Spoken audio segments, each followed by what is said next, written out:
Aleluia. Ia, makasitraka feno ny rahavavy ihany koa izay nitondra izay valy ny fanontaniana teo izay. Mazava avokoa ny valiny izay netran'ireo rahavavy ary dia marina loatra izany rehetra izany. Tsika tokoa moa ny ankizy rehefa misy ny fahakelezana dia manomboka lehibehibe izy dia manomboka tsy maintsy hoe ampianarina fa tsy hoe dia eo izy dia hipetraka eo dia vokisana sy tafiana fa mila mianatra ihany koa reny dia izay fianarana izay ny itomboany ihany koa ny amin'ny fahalalana dia rehefa mahalala izy dia manomboka fa mahaleo tena amin'izay rehefa avy eo dia manomboka mifanerasera amin'ny namany izy dia rehefa mifanerasera amin'ny namany izy dia manomboka mahay mifampizara fitiavana ka raha misy ny zavatra azo nomena dia manolotra izy manome fa tsy hoe omena fotsiny ihany koa omena foana zany dia ohatrohatran'izay mihitsy koa isika ato amin'ny ara-panahy mbola aty amin'ilay hoe zaza ihany moa zany tsika eo satria izay tokoa tsika ato amin'ny ara-panahy rehefa ny fahakelezana iny hoe ina ny sakafo ny fananao tokony hoaninao aloha amin'ilay ianao voavina n'olo tena ho an'i Jesosy iny ho nandray an'i Jesosy ho tompo sy mpamonjy amin'ny fiainanao ianao dia iny zavatra dia tonga dia omena sakafo manitona hena be ianao na anona fa tsy maintsy hoe sakafo sahazan'izay fananao izay aloha mandeha ny fotoana dia mitombo fahalalana mianatra foana ianao mianatra baiboly mianatra ny ten'Andriamanitra mianatra mihaino mianatra mivavaka zany rehetrarehetra zany ianarana rehefa atao amin'ny tompo dia nivavaka tsy dia misy zatra ianarana be fa avy dia automatika mahay miresaka aminy rehefa tena hoe zanany dia avy eo mandeha ny fotoana ny fahalehibiazanao amin'izay ato amin'ny ara-panahy lasa manam-pitiavana amin'izay ianao manomboka mahay mizara fitiavana ho an'ny hafa any ka lasa rehefa satria efa nianatra tsinona dia efa mba nisy noraisina zany dia avy eo afaka tonga dia mba mizarana mitory amin'ny hafa eo le fanehoam-pitiavana amin'ny hafa tsy tia tena tsony hoe nandray nianatra taria dia ndraisiko iny dia efa mba anahy zany fa tsy goboninao samyreny indray fa zarainao amin'ny hafa afaka mitory amin'ny rahavavy sy ny anadahy ianao afaka mampahery ny hafa raha misy manana olana zany rehetra zany azonao atao amin'izay manomboka fahalehibiazanao izay fa fahakelezana tsy ho hainao mihitsy inona izay tsy maintsy mbola ny ray aman-dreny aloha ary izay ny ilana ny hoe ray aman-dreny ara-panahy na zoky ara-panahy izay apetraka ny tompo eo amin'ny fiainanao ilaina ireny amin'ny voalohany fa tsy ho mandrakizay hoe dia hiantehatra amin'iny fa amin'ny voalohany fampitarika eny foana dia rehefa avy amin'izay efa manomboka fahalehibiazanao ianao dia tsy hoe aizako moa dia isy olona efa 50 taona 70 taona dia ho tantanana ve izy rehefa mandeha ny amin'ny arabe ankoatrany hoe efa antitra zany zany 70 taona zany tsy mbola antitra andetantsika olona 4 taona any izy dia mbola io fa tantanan'olona foana izy rena hiampita arabe na aiza dia ho tantanana kosa efa tsy mila tantanana tsony efa famaleo tena efa afaka manderery efa afaka mampahery olona ny tiana tenena amin'ilay hoe manderery efa afaka mitory irery ianao afaka tsy mila nizaniza tsony fa dia hoe ianao sy Jesosy dia tiany tena omenanao dia lahatra ianao mampahery olona zany ny profo tena ahitana ny fisondrotana sy ny fahalehibiazana ato amin'ny Jesosy Kristy zany mila fantaritsika izay ry havana satria betsaka amin'ny olona no diso zavatra ray loha mivavaka foana mandeha isaky ny alahady any am-piangonana fa rehefa avy eo tsisy vokatra ny zavatra niraisy ny tany tao anatin'ny ray andro izany hoe indepandea anatin'ny 7 andro izany hoe isaka alahady zany fa tena tokony amin'ny andavanandrontsika dia fatarin'ireo raha misy vondrona ivondronanao ianao ao anatin'ny sarambaben'ny olona ao zany dia hita fa ao manko ny tena marina ny ahitana ny tena fiainantsika dia amin'ilay fiarahana aman'olona fa raha mitokatokana irenao tsy mbola fantatra misy ny tena toetranao sy ny fiampainanao fa rehefa misy amin'izay fiarahana amin'ny rahavavy dia eo manomboka eo ny ahitana ny tena toetra ka mahazaka teny mahazaka ny fifandonana ao anatin'ny olona ve sady voavoakitika dia masika dia gijitina dia tafitohana dia mivoaka ny gropina mivoaka ny fiangonana mivoaka ao anatin'ilay vondrona misy ianao dia mifindra indray dia andray koa ohatran'izay koa satria izay daholo ny an'ny tompo misy fanamboarana foana ao anatin'ilay izy dia any koa dia eo dia efa mipetraka indray ray volana dia tsy maninona dia tafitohana indray koa dia findra dia feno anao ny toerana rehetra fa ny tena mety dia manaiky amin'ny fanamboaran'ny tompo sy ny fitondrana ary manaiky amin'ny fahalehibiazana fisondrotana ny fahalehibiazana fa rehefa lehibe ianao dia manana an'izay fahamatorana izay tsy voazongozom-piainana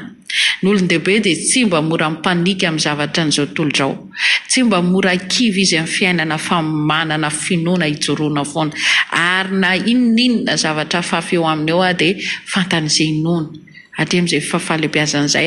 dia efa latsaka ao am-pony tsara ny finoanan'i Jesosy Kristy dia tsy voazongozona fampianarana samy hafa ny ankizy ny zaza dia tia mihaino fampianarana rehetra io dia enona ty enona ry any amin'ny Facebook zao dia maro ny live mandeha foana isakin'izao anatin'ny herinandro misy ny famaofao foana any anatin'ny tambazotra serasera any dia ny zaza ra-panahy dia mitety mihaino an'ireny no ataony tsy vokato izy lasa indray mitady ery tsy vo mandeha ry amin'ny tantina mandeha ry amin'ny tonton mandeha ry amin'ny neny fara sy amin'ny dada fara zay no ataon'ny ankizy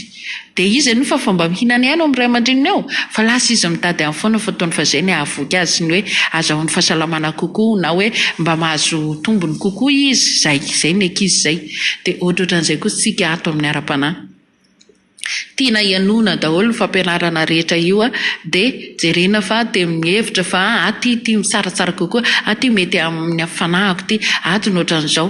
nefa dia tsy aiza fa ato amin'ilay source ihany to amin'ny ray aman-drenao ihany ny tena izy fa ny any zany dia fanampony dia betsaka nefa mitozo fanena amin'ilay tsy izy amin'izay avy eo na koa hoe ny zavatra tsy mifanaraka amin'ny sitrapony dia lasa ato amin'ilay ray aman-dreny indray no akaratsiny ny dada sy mamanay tsy mba manao ohatran'izany ny azy ny fizarana i manome sakafo izy dia zara fa mihinana zay miady foana zareo mahita zavatra tenenina be ny zaza ra-panahy rehefa mizatra mafinampinaritra ny sainy any ambadimbadikany aoka rery havako sao betsaka amintsika kristiana ankehitriny no mbola zaza ka miaina amin'ireo toetra maro voatanisa teo ireo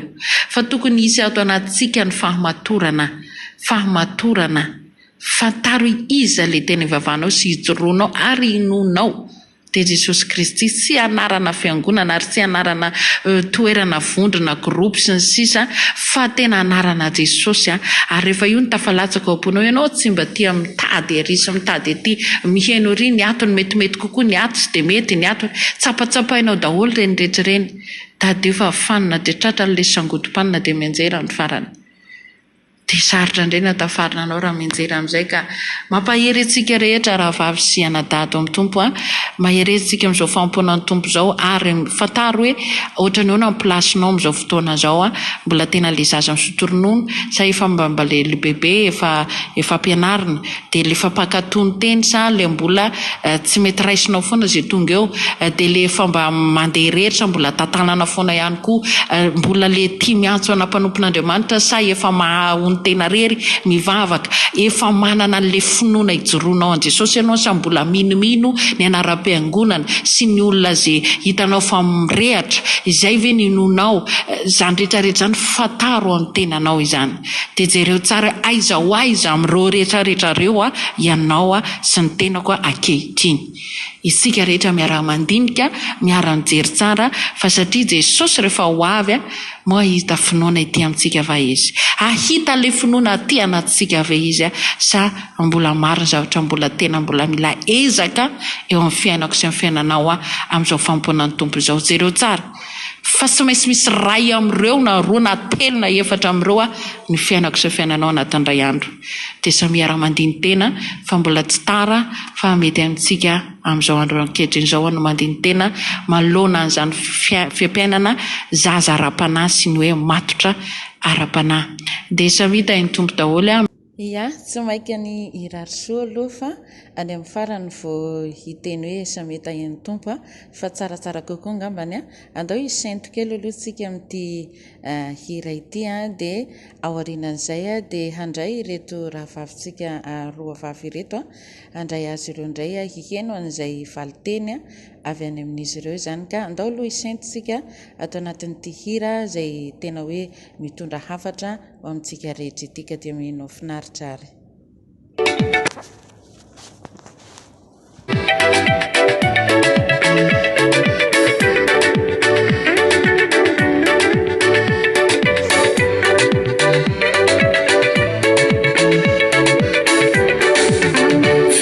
tsika ty Jesosy efa vita sonia ka na isa nentsika nisakahala na isa tsy tia oreraka foana reo pitsikotsiko sy reo mpanarasy ny fitiavako anao Jesosy ô defa mandrapavaty fiaratsika ty Jesosy efa vita sonia ka na isa nentsika nisakahala na isa tsy tia oreraka foana reo pitsikotsiko sy reo mpanarasy ny fitiavako anao Jesosy ô defa mandrapavaty ka na isa tsy tia nizanizariko angahala Tsika efa vita sonia sy faty tambony altara ka na eno kidona ny menako aitranga na iantsa manaina fitiavako anao azasa iala ka na isa tsy tia nizanizariko angahala Tsika efa vita sonia sy faty tambony altara ka na eno kidona ny menako aitranga na iantsa manaina fitiavako anao azasa iala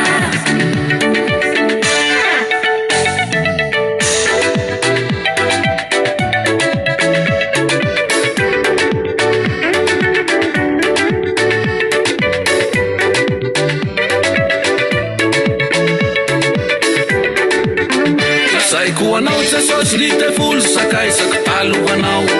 Mifira firay ny fiainako no sady natao kilalao Tsy mba nisy fifaliana tsy nisy fahasambarana indrindra fiatanako Sabakely nananako aza le tapo sanala iny afo koa Ka ankehitiny Jesosy ao sao ro ambarako anao Fanaorina malahelo ao sa iala aminao Ka niandroko sisa zambola iainako atoloso anao Natambaza karena na kuwa fulamena satakalo anao Kana isa stia nizanizar kuwa kahala Tsika efa vita sonia sy faty tambony altara Kana eno kidona nemena kuwa itranga na iantsa manaina fitiavako anao azasa iala Kana isa stia nizanizar kuwa kahala Tsika efa vita sonia sy faty tambony altara Kana eno kidona nemena kuwa itranga na iantsa manaina fitiavako anao azasa iala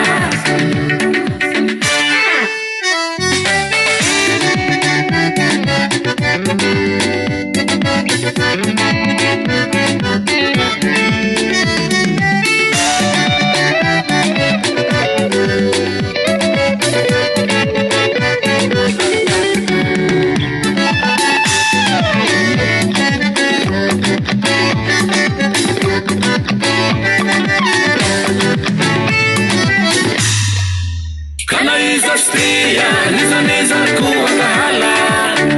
Tsika efa vita sonia sy faty tambony altara Kana eno kidona nemenako aitranga na iantsa manaina fitiavako anao azasa iala Kana isa stia nizanizariko angahala Tsika efa vita sonia sy faty tambony altara Kana eno kidona nemenako aitranga na iantsa manaina fitiavako anao azasa iala na iantsa manaina fitiavako anao azasa iala na iantsa manaina fitiavako anao azasa iala Halleluja Minao fa nitondra hafatra ho amintsika rehetra izay hira izay natolotra teo izay ka ankehitriny aratsika dia andray reto rahavavitsika izay mbola hitondra ny valin'ny fanontaniana izay napetraka satria moa isika io dia atao anatin'ny partie 2 izany hoe ny larana faharoa indray ny amin'ny fizarana izany ka ho raisantsika indray ny rahavavy hamaly an'izay avy any amin'ny indray izy ny amin'ny valin'ny fanontaniana izay napetraka izany ka ndao ary ho raisantsika ampitiavana ny rahavavitsika izany miarahaba antsika rehetra amin'ny anaran'i Jesosy Kristy ny tenako rahavavy Viviane aty Liban dia faly aho mandray anjara amin'ny fanontaniana izay napetraka ny fanontaniana dia hoe ahoana izany zaza ara-panahy ary ny hoe matotra ara-panahy. Voalohany indrindra ny zaza ara-panahy dia eo amin'ny ara-nofo aloha no amaliko azy voalohany. Ny zaza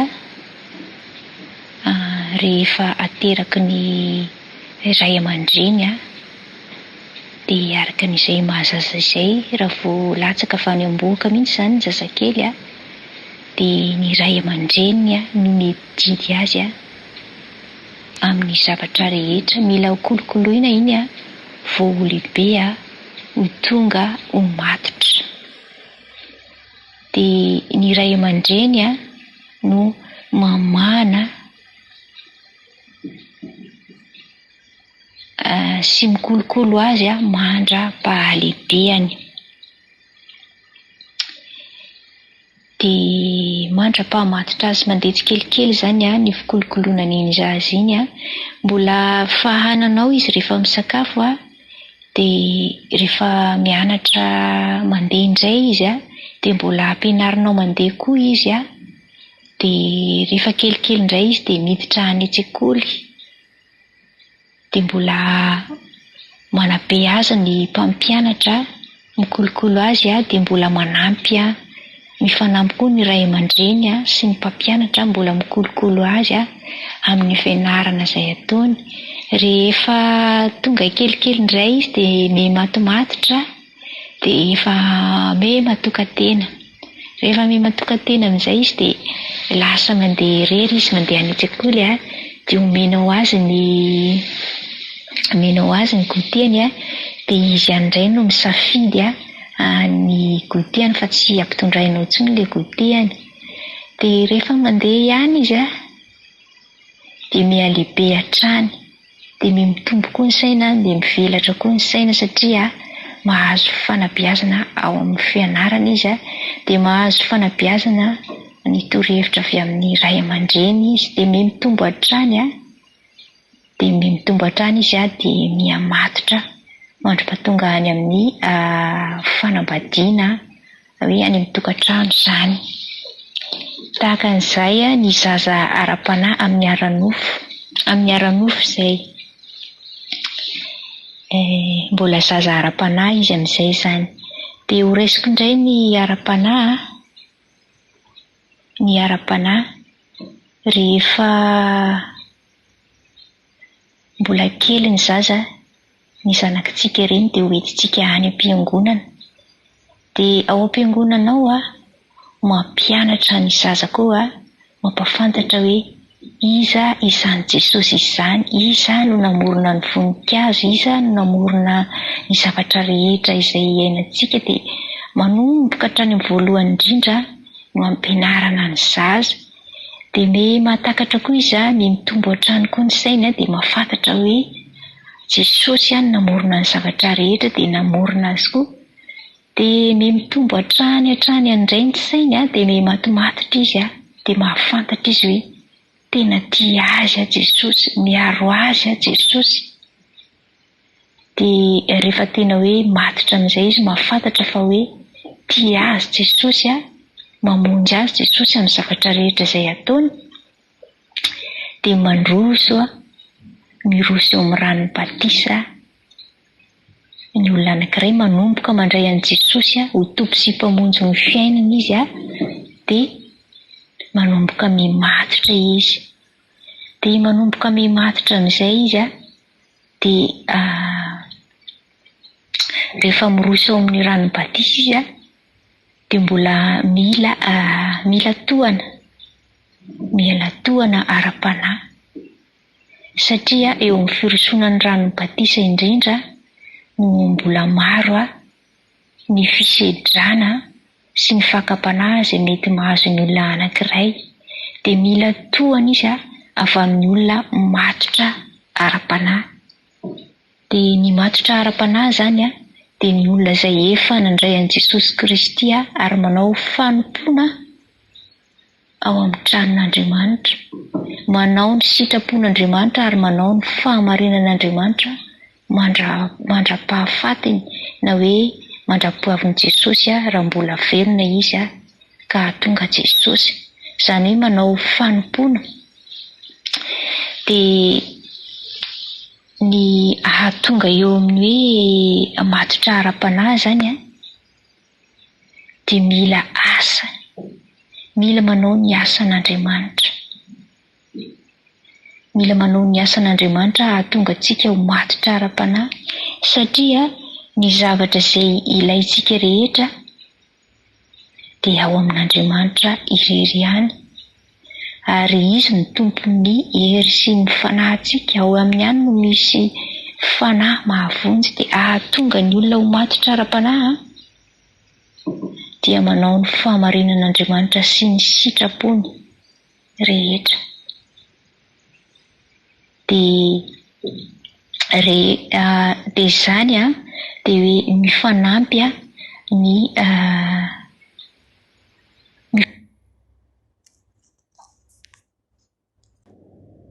mifanampy zany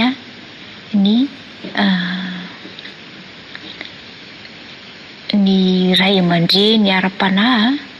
manampy ny zaza ara-panahy. Tsy afaka misaraka ireo fa mifanampy, satria raha mbola zaza ianao raha tsy misy ray ara-panahy na reny ara-panahy mifanohana aminao sy manoro ny zavatra izay tokony ho ataonao, indrindra fa eo amin'ny fanompoana. Raisina ohatra anankiray izao, ohatra hoe misy fiangonana anankiray. Misy fiangonana anankiray na groupe tahaka an'izao groupe-ny fiomanana ho any an-danitra izao, dia misy olona maromaro izany fiangonana izany, dia olona maromaro. Ary ao anatin'ny fiangonana na groupe anankiray dia misy fizarana maro samihafa. Raha fiangonana trano izao izy dia misy fanadiovana ao, misy mpandraharaha ao momba ny vola fanatitra, misy fitantanam-bola ao, maro izany ny andraikitra hita ao amin'ny fiangonana. Dia tahaka an'izay koa ny ao amin'ny ara-panahy, mila fanohanana mafy avy amin'ny reny ara-panahy na ara-panahy ny zaza ara-panahy, satria ny reny ara-panahy na hoe efa hoe matotra ara-panahy dia efa nanompo an'i Jehovah tamin'ny fahamarinana rehetra. Izany hoe efa voova mihitsy ny fo, Jesosy Kristy nanova ny fo, ary tsy voahozongozona intsony izany hoe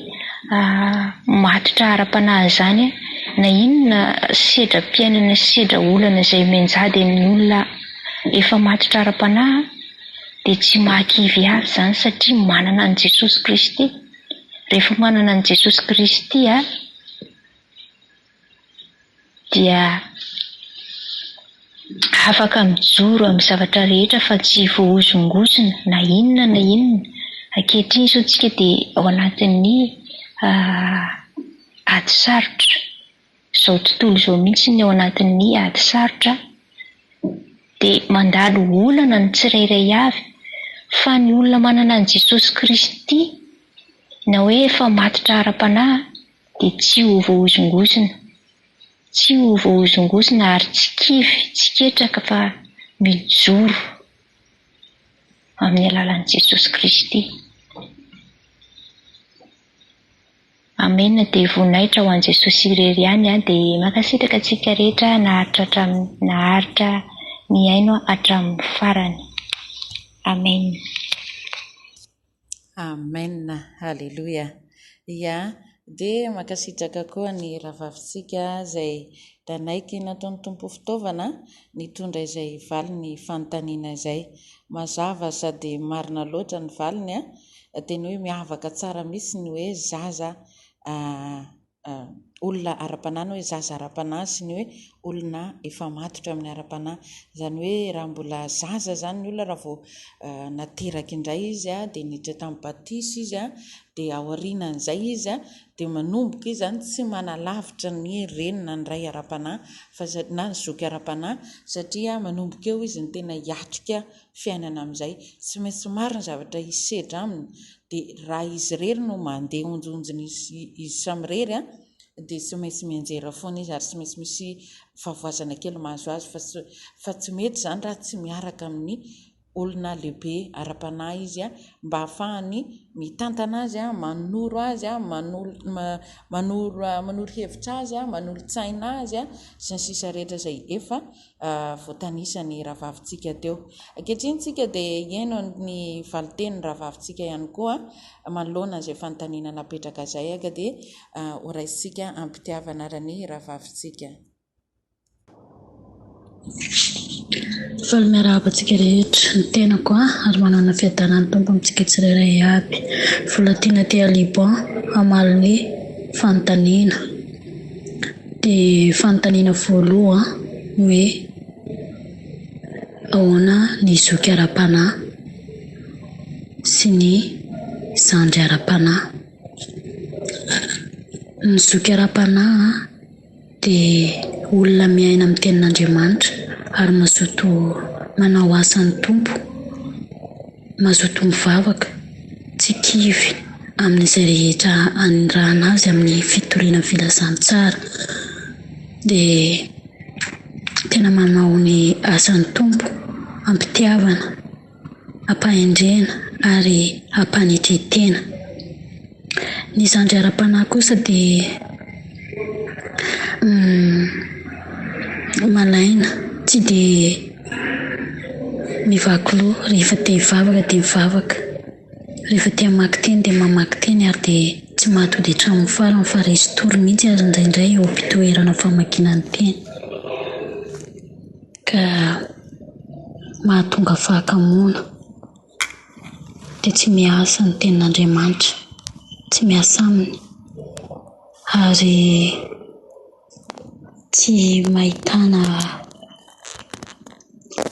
fahamarinana firy izay lazainy amin'ny zandry ara-panahy satria tsy misy fahazotoana ao aminy. Amen.